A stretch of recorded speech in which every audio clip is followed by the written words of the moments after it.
Jay, wanted to ask you about the team's defensive play and how it continuously improves. What can you say about the team's buy-in on that side of the puck, as you guys have only given up 3 goals in the last 5 games? Yeah, I think that's a positive sign for our team. We've continuously worked on that throughout the season. I think specifically post-Christmas, if you were to look up chances against or high danger chances against, those type of numbers, we've seen some real positive traction. And certainly in the last few games, the goals against have been way down. I think it's a credit to everybody. Goaltenders have played excellent, our D have played great, and our forwards have really committed to working back to our zone. I think that's a positive sign, but that's all in the past. We're about to play one of the best offensive teams in the world tomorrow, and we're going to get tested in different ways. We better be ready for it. I know you're always focused on the day's business, but you're also very process-oriented. When you were getting that messaging out in the beginning of the year and trying to work on those defensive side of the puck, now you communicate to your guys, this is what you guys worked for. Now you are reaping the benefits of the hard work you put in October, November, and December. Well, I think you're trying to add layers to your game as the season goes on. I think there's been positive signs at different points during the season. In the end, I think our team has been fairly consistent, save for the game 11 to 20 segment where we were we were banged up and took on some water with some injuries. We were 3-7 in that segment, but after that point, I think we've been fairly steady on the rudder here, and on the defensive side of things, like I said, I think we're really seeing a difference here post-Christmas. Conference and the division are both still very much in play. How much does that matter to you guys? Yeah, it matters.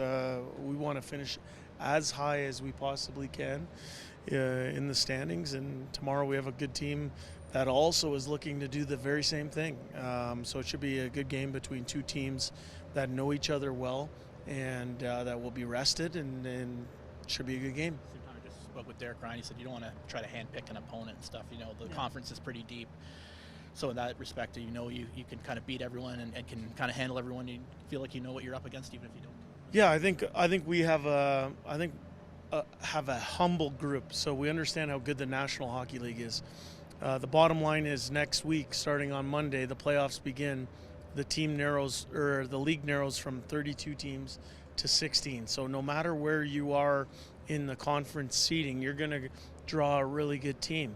I think we've played well here post-Christmas, but I would say that we are very humble, and at the same time we're pretty purposeful. So we want to make sure we finish as high as we can. A couple of weeks ago, I would say this is the time to try stuff like different pairings and all that. Do you feel like that time stopped and you're trying to ramp up for the playoffs and kind of set your lineup in the way you want to do things now? Well, we have a few things going on. Cody Cece's wife still hasn't given birth yet, so he's a fixture in our lineup. So him not being here, that doesn't put your lineup in flux, but it means that maybe not everyone's available to you. I think we're getting close to Ryan McLeod's return. When that happens, we should be back or near full health. So these last 2 games will play themselves out the way they play themselves out. Do you expect either one of the McLeod or CC to be able to play tomorrow? Yeah, we'll see. Yeah, it's kind of touch and go with both of them right now.